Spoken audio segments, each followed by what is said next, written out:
No, sir. Yes. Um I'm recording this session. So all right. I'm going to share my screen in 1 second.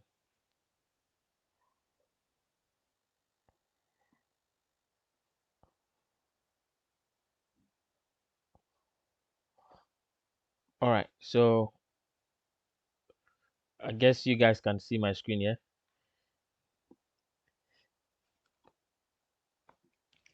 All right. So in today's session, we're going to be looking at, can you confirm that you can see your screen? Can one person just unmute himself and let me know whether they can see my screen? Yes, I can see Yes, the screen. yes. Okay, that's fine then. So this week's session, I'm saying, is going to be interesting. We've done a lot so far, but what we have left is still like more than what we've done. If we're going to compare that to what you really need to survive in a job like network engineering. But I keep saying what you've done so far shows clearly that you guys are up for the task. Now, from last week, we were able to do a few things. Last week, we were able to look at how to calculate our network address. And for those who still have issues with that, you would have maybe 1 minute to ask me a question. But if it's something to do with calculating it, I'll ask you to go back to the online one to have a look. I've been monitoring. It looks like people are not watching it, but it's fine if you think you're okay with that. But one thing about networking is you have to continuously keep watching them. All right. So we also did how to find the broadcast address and then the usable range. We said the network address is more like the first IP in the network, and it also represents the network. Also, we said the broadcast address is the last IP in the network, and it also more like is used to send a broadcast message to everyone who is available on the network. And the usable range is more like every computer or system that has an IP address on our network. All right, looks like somebody's joining. Okay, so yeah, this is what we discussed last week, and then once we did that, we were able to test it in Packet Tracer, and everything was working smoothly.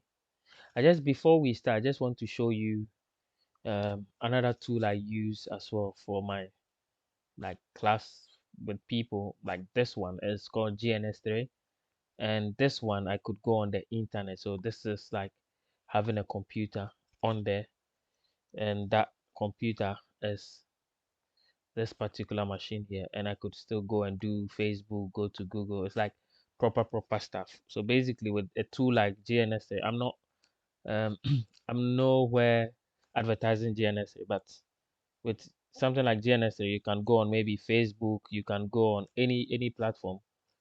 um I wouldn't want to go on Facebook. Let's say maybe LinkedIn. Oh, wrong spelling.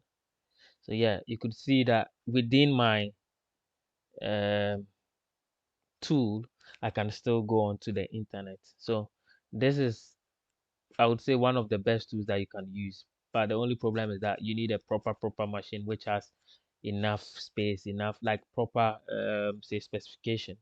Sometimes it consumes a lot of stuff. So, and it uses the actual routers operating systems, and it uses the actual switches operating system. So basically, I have some switches, I have some routers, I have computers which are correct computers, and yeah, I have some firewalls that I can use as well. So that's what, just by the way. All right. So like I was mentioning, in last week's session, we looked at how to create or calculate all these things. We mentioned that if, for example, this guy which has 10.0.0.1 and another guy which has say maybe 10.0.0.2 and the last person being dot 3, Assuming this guy tries to ping this guy, because they're on the same network, all we need is a switch to connect them and we can ping them. We also saw that if for some reasons we're not pinging this guy, only this guy, but we want to ping everybody in the network, we have to ping the broadcast. And the broadcast in this network would be 10.255.255.255. So once we ping this IP address, it's going to ping every ports on the device. So there may be a lot of ports, but the ones that are available are the ones that are going to reply. And so dot 3 will reply and dot 2 would also reply. Any question up to this point before we move on to today's class? Any question? So I'm assuming there's no question. Okay, so let's start then. There's a big challenge or issue with what we did last week. It's not coming from our side, it's just coming from how networks are built. So for example, in order for you to create a network, you need like an IP address space. So you need to get an IP address space. And mostly you get it from a service provider. And we have a lot of service providers. So we have the big ones. And then we have their mother organizations. Like the biggest mother organization is Ayana. Maybe you guys can go and Google it. These are the guys who are in charge of IP addresses in the world. But with that, they have different sections for different areas. I think there's Afrinic, which is the African zone. There's so many different areas, just like the way we have for football, we have FIFA, we have all the other organizations. The same way for IP addresses and internet services. And so let's assume that somebody bought the IP address and is selling it, and we as a network engineer or as a company, we bought an IP address, maybe the 10 space. Later on, you realize that 10 cannot be bought. We bought a 10 space, but 10 space can give you up to 16 million plus addresses. We don't need 16 million plus addresses if we want to build, say, a network that has maybe 1,000. We only need just a few. So the problem is, if we need 1,000 and we have up to 16 million, if we're not taking care, what will happen is that we're going to be having more than enough. And so we need to find a proper subnet mask, which will not be giving us 16 million, but rather be creating boundaries for us. And this is what we call the concept of subnetting. It's just like saying you have a big house and your house is made up of some few rooms, maybe more, maybe room 1, 2, 3, 4, 5, 6, 7, 8, 9, 10, and your family is made up of just 4 people.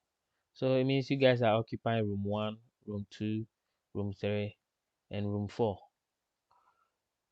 What would you do with the rest of the rooms? Because if you have a building that has 10 rooms and you can only occupy 4, what happens to the rest of the rooms? Why would you buy such a house which has rooms like that? So what would you do with the rest of the rooms? Anyone? You can rent them. You can rent them. Okay. So basically, if you have more than enough, it means that you just have to make use of what you have. This one, or what you need. So we need only 4. And the rest, which is this side. So this is what we losing or we using, and the rest, which is this side,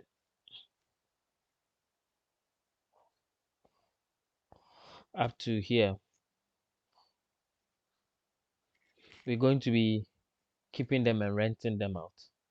So basically, that's the same concept with IP addressing. So with IP addressing, we're saying this. We're saying that we have 60 million IP addresses, but we need only 1,000 for PCs in our company. And so that IP address, the subnet mask, which is 255.0.0 for the network 10, we cannot use that, because when we use that, basically we're saying that the last IP address will be 10.255.255. .25, which means that we're using all the 60 million addresses for this network. But that's not what we need. We need only 1,000. And so the idea of renting, or the idea of just making use of what we need, is what we refer to as subnetting. So subnetting means using only how much you need and then leaving the rest for maybe the future. Yep. All right. Now, the last time we saw this, all we did was this. We said if we're going to be like doing usable range and all that, we need to know the subnet mask. But the problem is that with this particular subnet mask, it's going to give us 16 million. So we need another subnet mask that will give us only 1,000, because most of the time as network engineers, you have requirements. A company will come in and say, oh, we need a network that can take maybe 1,000 hosts. They'll say 1,000 hosts. Basically, they mean they need 1,000 IP or usable IPs. But the 1,000 is going to be for the PCs or whatever devices they are using. But you also need one more for the network address. And you need one more for the broadcast address. And so if you think about it carefully, we need around 1,002 IPs. Now, so in order for us to get a network that has 1,000 IPs, it means that we need a new subnet mask, which we're going to call customized subnet mask.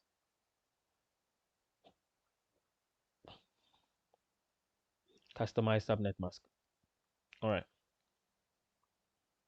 So with customized subnet mask, first of all, you need to know how many IPs you want. We need 1,002 IPs. Secondly, we need to remember this binary thing. So 2 power 1, 2 power 2, 2 power 3, 2 power 4, 2 power 5, 2 power 6, 7, 8, 9, 2, 10 that we need. Okay, so basically, before we do that, let's say 2 power 1 is that, this is 4, this is 8, this is 16, this is 32, this is 64, 128, 256, 512, and the last one, which is 1024. Now, in our subnet mask, the previous subnet, because when we bought the IP addresses, this was the subnet mask we're given. So this subnet mask can be equivalent to this: 1, 2, 3, 4, 5, 6, 7, 8. Dot 1, 2, 3, 4, 5, 6, 7, 8. 1, 2, 3, 4, 5, 6, 7, 8. And 1, 2, 3, 4, 5, 6, 7, 8. How many of you remember this? Yes? So basically, this subnet mask is the same as 255.0.0.0. If you don't remember, you need to go back and look at the binary thing we did from the last time. So what we're saying is that for every subnet mask, this side, for example, with 255.0.0, it means that this side is the network side, and all the other sides, which is the 0.0.0 here, is for the host side, just because of these zeros. We mentioned that again in the previous lessons. So you need to go and confirm. Now, if these are for the host, but this is going to be 60 million hosts, we need the number of zeros that will be equivalent to around 1,000. It shouldn't be up to 1,000, but it could be a little more than 1,000, but it shouldn't be too much. So what we mean is that we're looking for the binary value for, or we call that the bits, the number of bits that will give us bits that will give us 1,002. And when we say the number of bits, it's just like saying 2 is the power n. So n is equal to the number of bits. So basically, we need the power that will be close to 1,000, but it shouldn't be less than 1,000. And if you look at what we have here, 2 power 10 is the closest. It's giving us 1024, which is at least better than 2 power 9, which is going to give us 512. And it's also more efficient than 211, which is going to give us 2048. So basically, I would say most efficient range is this one. The most efficient range is this one. And with that range, we're going to have 2 power 10. So what this 10 means is that from the back, which is from this side, from the right hand side, we need 10 bits to represent our host bits. So we need the bits for the host. So like I said, the first step in this is supposed to know how many IPs. So step 1, the number of IPs, and which is this. Step 2, you need to convert your subnet mask that you were given to binary. Step 3, you need to know how many bits will give you the IPs, will give you the number of IPs you want. So basically, this step is 2n must be equal to 1002. And we're saying 2n is equal to maybe 2 power 10. So definitely n is equal to 10. And this represents the number of bits. So we need 10 bits for the host. So the 10 bits that we need for the hosts or the PCs, we can come here and then we shade it. So 1, 2, 3, 4, 5, 6, 7, 8, 9, 10. The rest we don't need. We need only 10. Now, so the ones that we've shaded blue, we're going to keep them as zeros. So keep, keep, keep, keep, keep, keep, keep, keep, keep. And the rest, we don't want to keep them. We want to make them ones now. 1, 1, 1, 1. So all the rest will be kept as ones. Now, what it means is that the new binary for the subnet mask will be 1, 2, 3, 4, 5, 6, 7, 8. 1, 2, 3, 4, 5, 6, 7, 8. So we have this 8 of them, and this is 1, 2, 3, 4, 5, 6. So say 1, 2, 3, 4, 5, 6, and this is 0, 0, and this is 1, 2, 3, 4, 5, 6, 7, 8. Now, step 4 is saying convert it back to decimal. This is 255. This is 255. This is 128 plus 6. So those who don't remember this, you need to go back to binary. But 128 plus this will give you 192.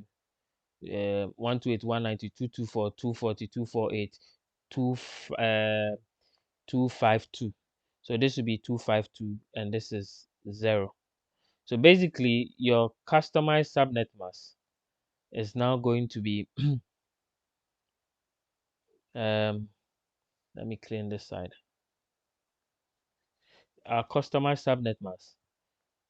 Okay.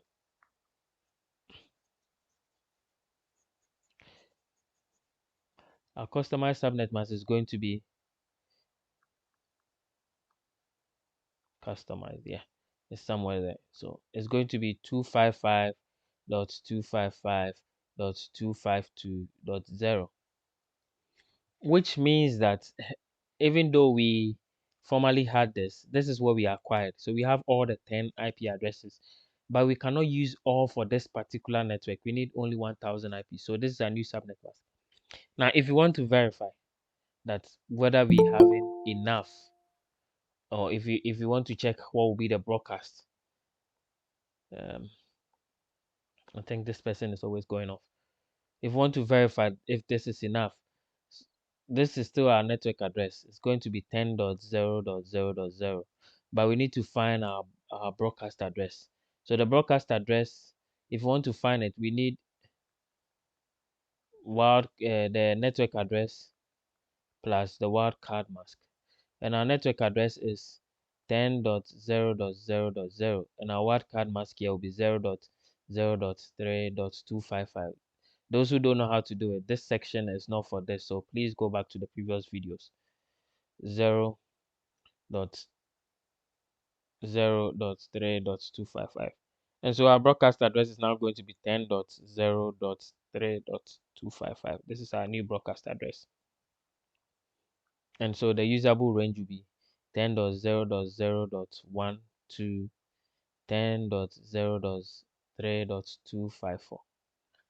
Any question up? I know this is a lot, but like I always say, practice, practice, practice. You get it. Any question up to this stage? I'll take any question now. Yeah, please. I want to find out if you are recording this very section. Yes, I am. Okay. All right. Mm. That's very good. So it means we could have access to it immediately we close. Yes, you would. Okay. And Thank you very much. again, you need to understand the concept behind this. Subnetting is saying that though we have a lot of IP addresses, we don't need all of them for a particular network. So can we have a way to reduce it? Or can we have a way to divide it and use only as much as we can and keep the rest for later? So basically what we've done here is this. Assuming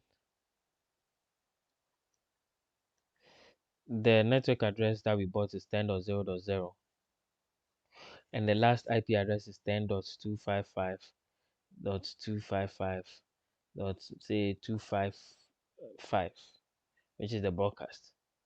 What we could have used was this network address. We need only 1,000. We could have just say, okay, let's pick 1,000. It means we're going to be counting 1 to 1,000. We said no. There's a way we do that. That's what we call the subnetting approach. You need to do subnetting, meaning subnetwork. Subnetwork. But we say subnetting. Now, it means that we need only 1,000. And so when we did the calculation, it started from 10.0.0.1 to 10.0.3.255, which is the broadcast address. So basically, the this is the last usable in 3.254. And so our network will be having these IP addresses, roughly 1024 IP addresses, if you remember what we said, around 1024. But the only thing is that the next time you have another network you want to also create within your company, the next network address will be 10.0.4.0. This is where you start from. This is where you're going to start from. This is what you have. Will be the next network address. And that's how you divide it. Any question up to this stage?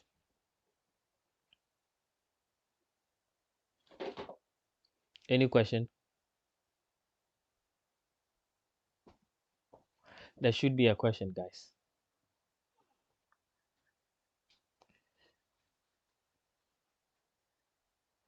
Any question? Okay. So if there's no question, I'm going to demonstrate something to you and why it is important. Why when you do subnetting, it's really important. You realize that if this time around, when we configure or we create our network, and instead of using 255.0.0, if we decide to use the new subnet mask, these PCs will not be able to ping any IP address which is outside their range, because the new subnet mask is going to prompt them to only work with someone who is within their network until routing has been done, like we've been doing the same way we've been doing for the others. And so let's see this in action.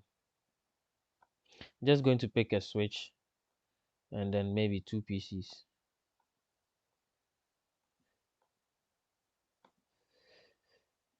So here, okay, let's do three PCs. I've never used a server in this class, so let's say I'll use a server.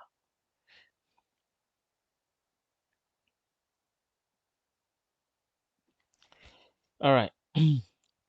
Now, in this case, our new subnet mask was 255.255.252.0. This is our new subnet mask, so keep that in mind. So I'm going on this machine and I'm going to put 10.0.0.1. This time around, I'm not going to use the default subnet mask. I'm using the new subnet mask 255.252.0. Then on the second machine, I'm going to do same 10.0.0.2 255.255.252.0. And the last one, because this IP address, the first two are within the range, so I'm going to pick maybe something like 10.0.4.1, which is not within this range. So I'm going to say maybe 10.0.4.1. Let me just keep the default subnet mask for this one. Yes, let's assume we're keeping the default subnet mask for even this one. Or let's use the new subnet mask. That's fine. Let me keep the default for this one. Don't forget, this one is not in this range. It's not within 10.0.1 to 3.254. It's not within that range. So like I'm saying, there's no way they should be able to talk to that guy. Yes, if we're going by what we discussed. So let me do this.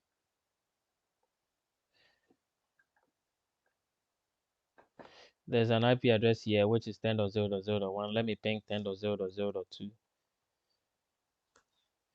It's pinging because 10.0.0.2 is within that range. It's within 10.0.0.1 to 10.0.3.254.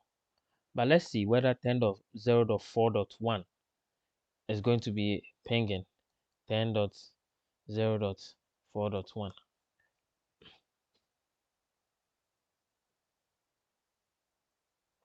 It's not pinging. It's not pinging. This is exactly what I'm saying. 10.0.4.1 is not within the network. It's no more within the network because this is a subnet which starts from 10.0.1 to 10.0.3.254. And so anything outside this range will not be classified as part of the network, even though they are connected to the same switch. In effect, it's just going to be treating it like the way we had 10.0.0.1 and 20.0.0.1. This guy cannot ping this guy because they are not in the same network. This is exactly what's happening here. And the reason why we did this is because we need only 1,000 IPs, and we think that using this subnet mask, which is this subnet mask, which is 255.255.252.0, we will get at least 1,000 IPs, and so that 1,000 IPs shouldn't include an IP address like 10.0.4.1. Any questions, guys?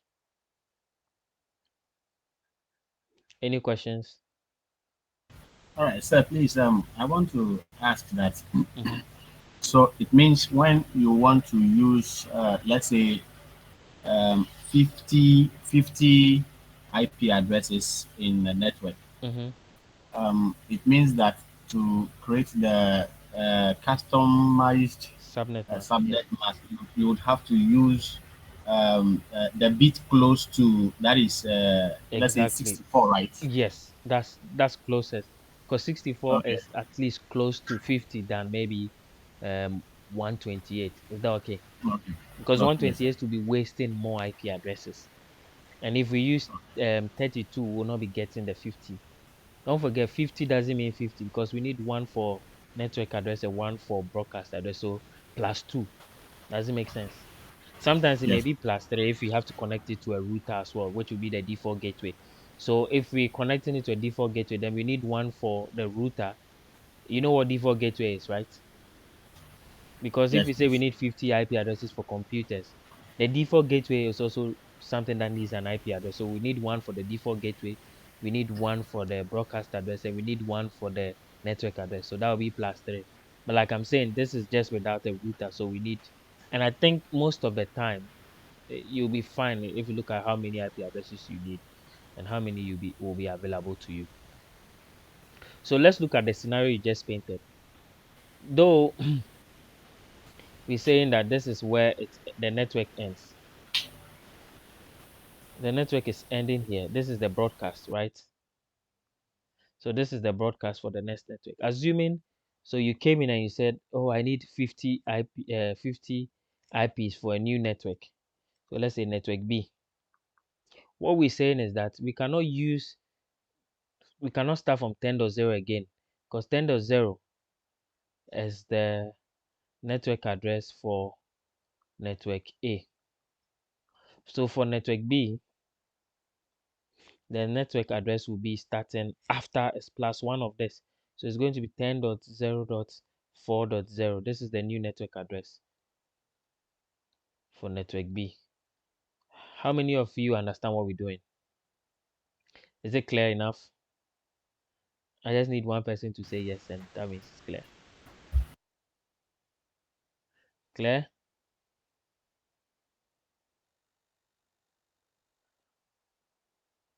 All right, that's fine. Now, for this particular one, we need 50 IPs for the PCs.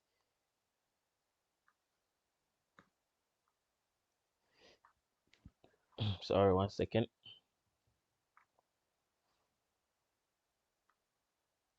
We need 50 IPs for the PC, so 50 IPs. But we also need one for broadcast address, and we need one for network address.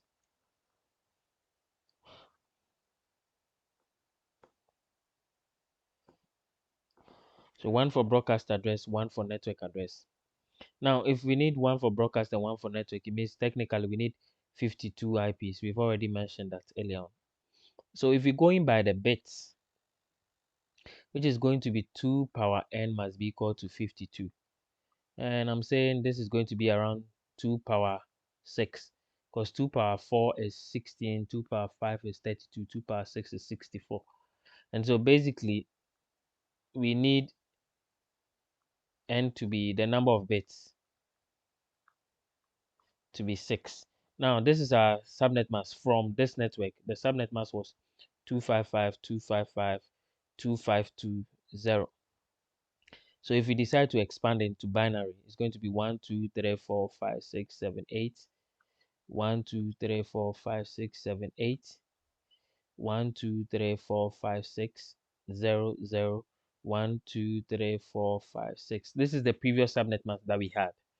But because we need 6 bits, we need to count 6 bits. So we come here, we count 6 bits. 1, 2, 3, 4, 5, 6. Oh, how many did I do? I need, this is 8. Okay.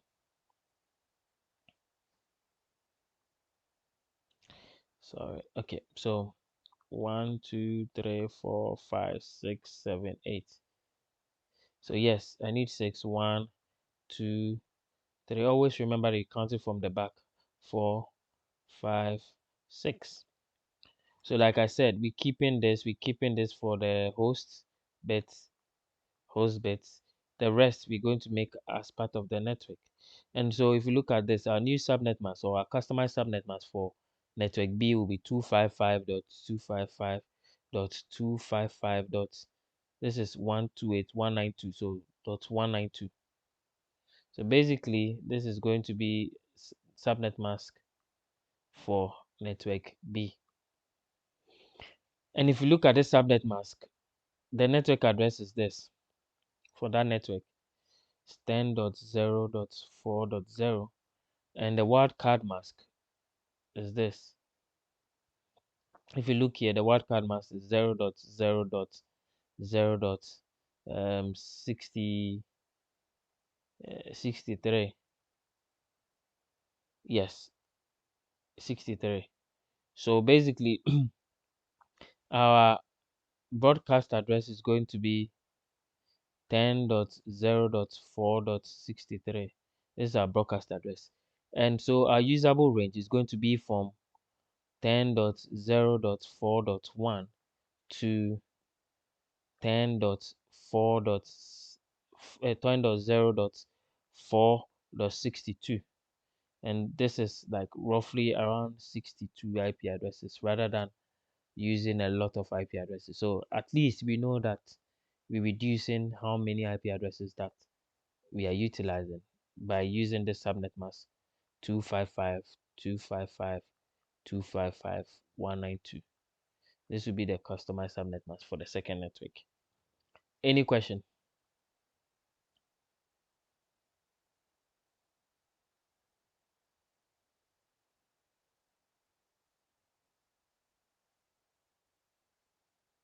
Question? I'll take maybe 1 or 2 questions at this stage.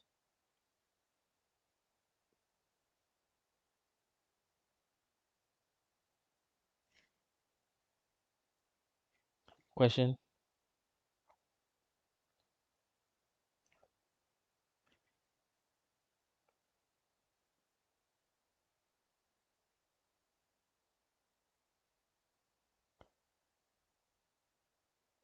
Any question at this stage? Sir, I think your screen is off. No, I decided to put it up because I wanted to check whether someone is asking a question. Any question?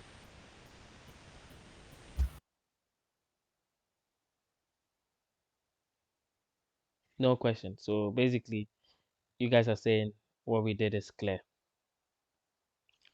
So subnetting is a good concept when it comes to addressing, but subnetting alone is not enough when it comes to the network space.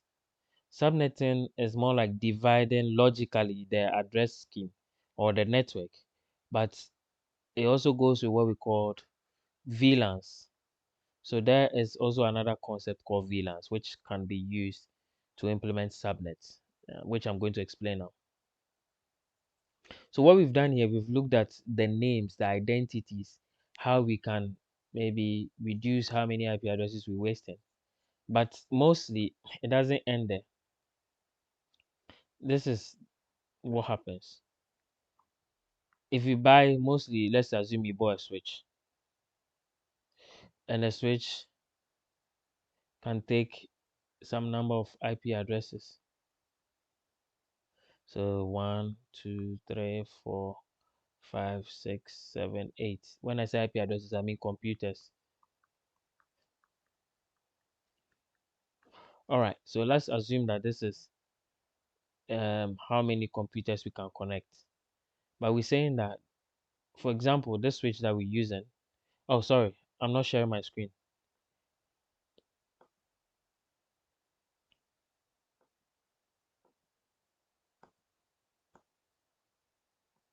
So yeah, let's assume that we have 1, 2, 3, 4, 5, 6, 7, 8, 9, 10, 11, up to 16 say ports on the switch, meaning we can connect the number of computers. So physically, these are like, if you can see my screen, these are the ports I'm referring to, these things. This is where we connect this thing. This is where we connect the computers. Mostly will be at the back. Well, it will be for switches, it will be at the front.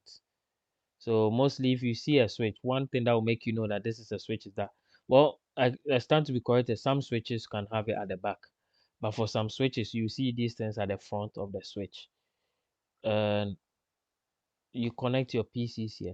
So this switch has 1, 2, 3, 4, 5, 6.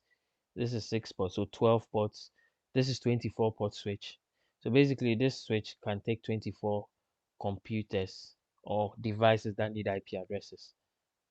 But let's assume that the network you're trying to build can only take maybe 10 computers.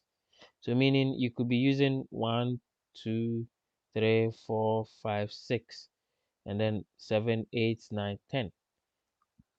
So basically using all the top ports for your network 6, 7, 8, 9, 10.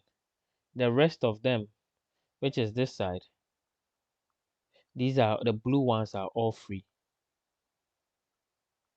And what we're saying is that if you don't need more than that, the rest, like we said earlier on, you can rent them out. What we're saying here is that it means you can use them for another network. By default, a switch is supposed to have the ports all belonging to the same network, which means that if you connect a PC to it and you put the IP addresses within the network, they should be able to communicate. But it's like saying logically, by some means, logically, if somebody says they buy a house, it means they buy it for their family or for themselves and their nuclear family. But it doesn't necessarily mean that they cannot rent some of the rooms out. They could still have some rooms that they're renting out. And so if you look at the scenario using the switch, you can see that even though we're making or utilizing only 10 ports, the other 14 ports are idle, and it's just a waste of money.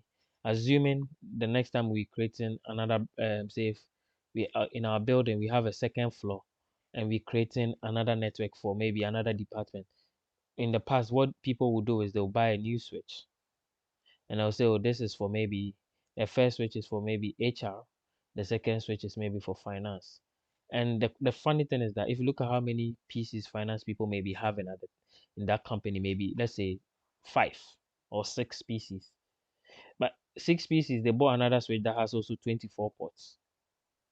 But the first switch has 24 ports. You used only 10. You could still find 6 somewhere and still have some left. And so just to save money and other things, instead of buying a new switch, what we're saying is that use the some of the ports for HR and use some of the ports for um, say finance. But the only problem is this: people in HR cannot talk to people in finance because they are not in the same network.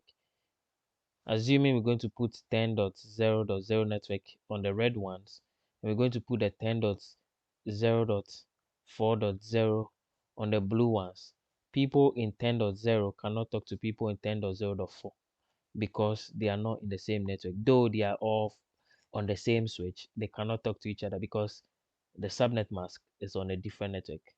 And that's what the concept of VLANs is. So VLANs is just saying virtual local area network. So it's like you renting some of the ports out for a, it's like you creating, you have a switch which has the number of ports, but you creating a switch inside a switch logically. So this will be one switch and this will also be another switch. And so maybe this will have some number of ports and this will also have some number of ports, but on the same switch, but they cannot communicate with each other because they are not on the same network. Any question, guys? Question up to Yes, this point? please. Yes. Yes, sir, please. Uh, we believe that the port on the switch are Mm-hmm. connected with cables. Yes, sir. Now, with your illustration, Mm-hmm. assuming we use the 6 port and the rest port are free, Mm-hmm. then we rent that to maybe a near house, which let's say 3 houses after the very first one. So does that mean that we are going to find a cable that is as long to get to their pieces, or there is some other means that we could use to connect them? So you're saying you rent you mostly okay? Yes, it's going to be it's going to be cabling, but if you look at it closely, for those who have worked in offices where you have PCs connected to a network, you realize that you never see the switch. Those switches are connected in maybe in a server room or something, and they've done a long cable. That's something which is part of the job. Yes, there may be some cabling somewhere, and it's part of the job. No, if you're not a network engineer, most of the time you don't even get to see the switch. You only get to see some cable on a wall, and they have a way to patch it. Is that okay? It's called patching. Did I answer your question? Yes, please. You've answered the question, but if I should get it clear once more, so even if maybe Mm-hmm. the building is outside, you would have to find some means to Okay, so extend the basically, cable. switches are for local area network, so it wouldn't be too far. I'm talking about a scenario where you have maybe branches. So not branches per se, but you have departments, but in the same branch. So maybe you have a tall building, maybe floor 1 is for HR, maybe another floor is for maybe finance, and another floor is for maybe marketing. So they are not too far because switches are used for local area network, and local area network is all about proximity. So the distance between the end hosts. Is that okay? So it will not be too far. Is that okay? Yes, please. That's okay, sir. All right, sure. Any other question, guys? You should have a question. Question?